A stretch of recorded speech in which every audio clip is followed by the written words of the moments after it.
কেউ যদি রুমে এসির মধ্যে মারা যায় আর কাউরি একদম গুলি করে মেরে ফেললো, মানে কবরেই তো যাবে। ওসমান হাদির ওপর প্রকাশ্য দিবালোকে গুলিবর্ষণের ঘটনায় দেশজুড়ে তীব্র উদ্বেগ ও চাঞ্চল্য সৃষ্টি হয়েছে। ঘটনার পর তদন্তে একের পর এক নতুন তথ্য সামনে আসছে, যার পরিধি দিন দিন বিস্তৃত হচ্ছে।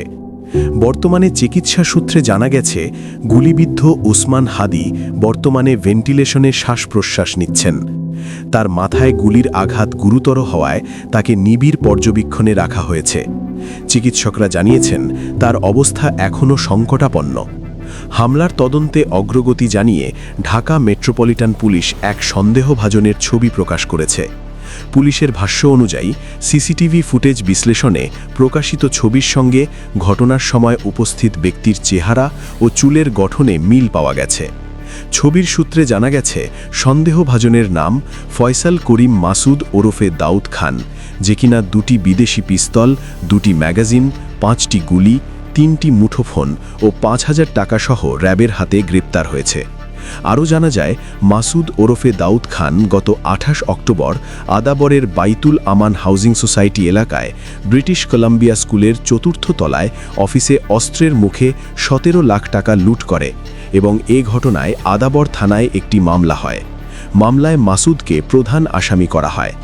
জানা গেছে, ফয়সাল করিম মাসুদ ওরফে দাউদ খান রাজধানীর আদাবর থানা ছাত্রলীগের নেতা ছিলেন। তাকে 5ই আগস্টের পর একাধিক আওয়ামী লীগের ঝটিকা মিছিলেও দেখা যায়। হামলাকারীদের দ্রুত শনাক্ত ও গ্রেপ্তারের লক্ষ্যে সরকার ঘোষণা দিয়েছে, হামলাকারীদের ধরিয়ে দিতে সহায়তা করলে 50 লক্ষ টাকা পুরস্কারের ঘোষণা দিয়েছেন স্বরাষ্ট্র উপদেষ্টা লেফটেন্যান্ট জেনারেল অবসর জাহাঙ্গীর আলম চৌধুরী। ওসমান ফয়সাল হত্যার সাথে জড়িত তাকে যদি কেউ ধরে দিতে পারে, তার জন্য সরকার 50 লক্ষ টাকা পুরস্কার ঘোষণা করেছে। রেগুলার অ্যারেস্ট ফেসিস অ্যারেস্টের সংখ্যা বাড়াতে হবে। অতি দ্রুত সময়ের মধ্যে আমরা দুষ্কৃতিকারীদের গ্রেপ্তার করে আইনের আওতায় নিয়ে আসতে পারব। শনিবার সচিবালয়ে স্বরাষ্ট্র মন্ত্রণালয়ের সভাকক্ষে আইন শৃঙ্খলা সংক্রান্ত কোর কমিটির সভা শেষে সংবাদ ব্রিফিংয়ে এ ঘোষণা দেন স্বরাষ্ট্র উপদেষ্টা।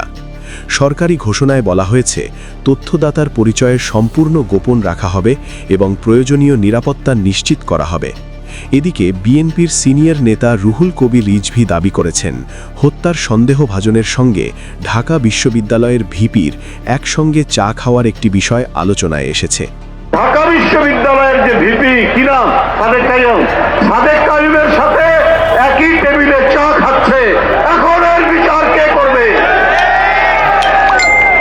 তার পাল্টা জবাবে ছবিটি এআই দাবি করে রিজভীকে প্রকাশ্যে ক্ষমা চাইতে বললেন সাদিক কায়েম। এ বিষয়ে সাদিক কায়েম নিজের ফেসবুকে বলেন, আওয়ামী প্রোপাগ্যান্ডা সেল কর্তৃক প্রচারিত এআই জেনারেটেড ছবিকে সত্য ধরে নিয়ে বিএনপির সিনিয়র নেতা রুহুল কবির রিজভী শরীফ ওসমান হাদির হত্যা চেষ্টাকারীর সঙ্গে আমাকে জড়িয়ে যে অপতথ্য ছড়িয়েছেন, তা বিএনপির মতো সংগঠনের সিনিয়র নেতার কাছ থেকে কোনোভাবে প্রত্যাশিত দায়িত্বশীল আচরণ নয়।